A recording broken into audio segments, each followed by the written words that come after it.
Yeah, so I have a situation with the Watsonville Police Department where they block my son from me. They dissociate my son from me regarding alleging that I'm a explosive threat of some sort. And so part of that pertains to condemning me while sleeping in jail at the Twin Towers Correctional Facility. They take your property while you're sleeping, and they switch up your Bibles while you're sleeping. And Twin Towers Correctional Facility wipes cancer on people while sleeping with its psychiatric facility. And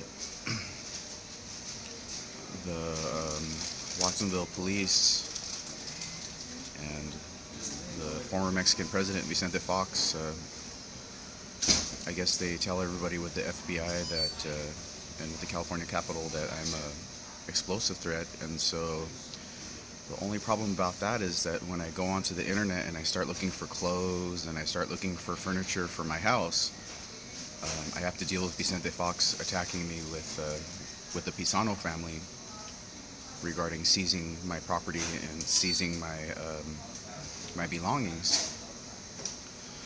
And so when I purchase things, I'm always battling Vicente Pizano or Vicente Pizano's children regarding property that I earned,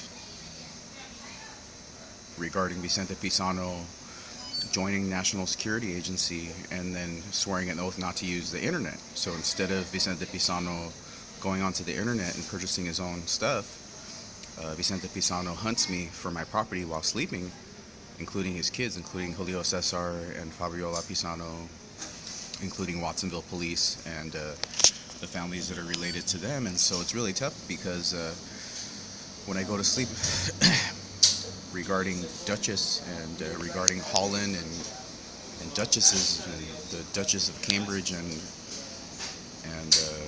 her ethic, the Watsonville Police and the FBI attacked me regarding the Duchess of Cambridge not liking people not paying the rent. Here in California, they shut down Section 8 for the most part, and there's a long list for low-income housing. So some of the safest places are only status quo locations, and status quo locations are safe to the United States, but not to United States immigrants. The United States immigrants, such as the Duchess of Cambridge and people from Holland, these immigrants don't understand that people need to sleep no matter where it's at. And then land using gets into it, and then when I go to sleep, land using comes and visits me with the Pizano family regarding touching my stuff or shrining where I sleep. And so it's really tough because these people touch guns. They some of them have traces of pedophilia and incest. And pedophilia and incest is a really it's a really cancerous thing. And but the most important part is they say that I'm an explosive threat with all their hearts and souls. The California Capitol and the Watsonville Police and the Maricopa County FBI, with all their hearts and souls, they suspect that I have to be supervised regarding weapons dealing or weapons carrying and stuff like that.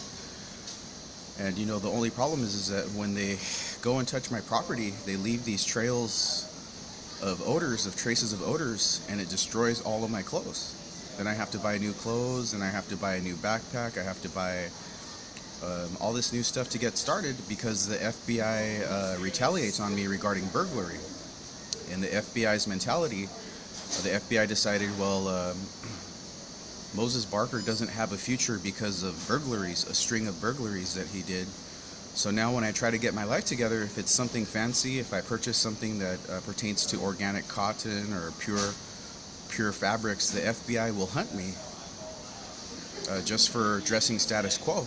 And the only problem is that all of the safe living environments are really status quo living environments. So when you have all these foreigners from the United Kingdom and Holland, and you have all these foreigners from Spain that come and they start freaking out on poor people camping,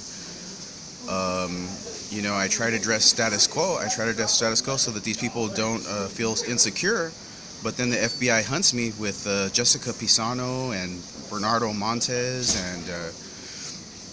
and Sophia from the Stretch Lab in Venice, and Sophia hunts me all the time, like every day. And then when I get onto Amazon and I start ordering products, Terry Medina, the chief of Watsonville Police Department, commissions the Pizano family to hunt me for ordering clothes, like work shoes and work pants and a tie. And so these people, they're from boxing. Terry Medina's from boxing. And boxing is all communism regarding Mao Zedong. So it's really tough when you have all these immigrants that come from boxing that want to degrade me based off of how I'm built or based off of my morality or drug usage for using marijuana. I can't stop Terry Medina from attacking me. Same thing with my mother, Carmen Paez Pisano. I can't stop Carmen Paez Pisano and the FBI from attacking me regarding using marijuana.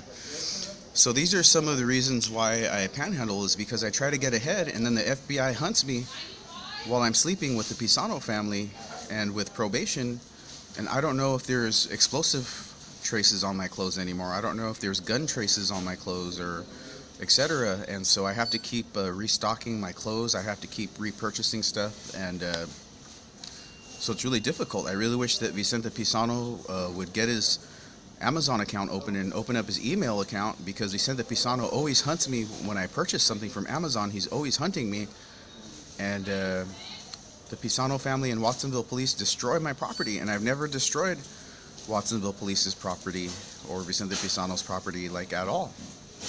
And I guess it pertains to the U.S. Supreme Court declaring me a cannibal regarding burning my brother Julio.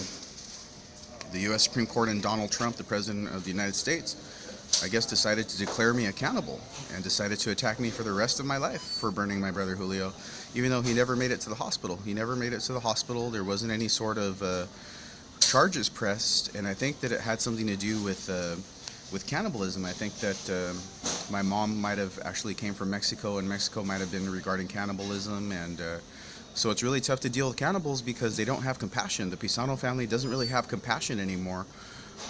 Carmen Ann, the mother of my son, and my son Jacob, they don't really have compassion too much anymore. And so I want to apologize if Jacob's the CIA or the NSA or the FBI, and if Jacob is raping anybody while sleeping, or if Jacob is skin tagging anybody. I want to apologize for my son. He's only 16 years old, and I don't know what life he lives, but all I know is I don't rape people while sleeping, and I don't use computers to attack people's skin, and I'm pretty sure that's what my son does with the California Bar Association. And so I just wanted to apologize about that. I also don't know if my son is a child prostitute. I don't know if my son is a child prostitute. All I know is that in Santa Cruz County, the plaintiff of my current case in Santa Cruz, Deborah Locatelli, sets up a registered child molester, Santiago Bortz, to communicate to me with national security, with the Echelon website that they use to watch everything. And I can't stop the Watsonville Police, and I can't stop the United Kingdom and Holland, and I can't stop Santa Cruz County from using Echelon to kidnap me with schizophrenia. And it's really too burdensome, and so I apologize for panhandling, but the cost of living is so high. But on top of that, I have all these burdens from people that just want to keep Echelon a secret, and they just, they do so much crime to me that I guess soliciting is inevitable unless I can get my life together, but that's not pertaining to my behavior. That's not pertaining to the choices that I make. That's pertaining to the choices that the California Bar Association and the choices that the United States Homeland Security and Department of Homeland Security and the United States National Security Agency and Central Security Service make. So my life is only based off of what United States Central Security Service and Department of Homeland Security decide to do to control my life, including sending the Pizano family after me while I'm sleeping, including bounty hunting me and stuff like that. So we'll see what happens, and I just really hope that Vicente Pizano really sets up his Amazon website and him and his family purchase their own stuff instead of depending on me, because I sent Vicente $540 to fix my birth certificate, and Vicente is so rude to me regarding Department of Homeland Security. Vicente is so rude to me that he refuses to call me regarding Terry Medina and regarding Watsonville Police Department. Terry Medina, excuse me, sorry about that. Watsonville Police Department and Terry Medina made it so that I cannot have my birth certificate anymore. So now I can't have my birth certificate, and Vicente Pizano refuses to call me because Vicente Pizano is part of the Doppelganger. The Doppelganger is a part of the California Bar Association, and so what Vicente Pizano decided to do with California Bar Association regarding power of attorney is Vicente Pizano joined the Doppelganger. So now there's 2 or 3 of Vicente Pizano. There's a Vicente Pizano in Maricopa County. There's Vicente Pizano here in California. And so it's really tough regarding the Doppelganger because I fight for my identity. Regarding the Doppelganger, I can't have my birth certificate because of a guy named Jeremy Young and because of Terry Medina of Watsonville Police Department. Terry Medina of Watsonville Police Department and a Japanese guy named Jeremy Young from Oahu, Hawaii are trying to steal my identity. So it's really tough because the Queen of Canada, or Queen Elizabeth, decided to steal my identity with the Watsonville Police Department. And so now I'm fighting for my identity and I'm fighting for my birth certificate, and Vicente Pizano refuses to call me just to let me know that my birth certificate has been changed. So I'm just really hoping that eventually my life will come together, but I also have Patton State Hospital attacking my stuff while sleeping. Undercover patients from Patton State Hospital visit me while sleeping just to wipe blood or just to wipe boogers on my clothes, just to say that it's their clothes. So Patton State Hospital's undercover patients show up just to attack me while I'm sleeping regarding the Twin Towers Correctional Facility. And it's really tough dealing with Patton State Hospital's undercover patients coming to visit me while sleeping to steal my clothes with their trace odors too. So that's just some of the stuff that I'm going through, and I wish I could have my birth certificate, but the Doppelganger and the California Bar Association doesn't want to let me have my birth certificate, and it really brings me down.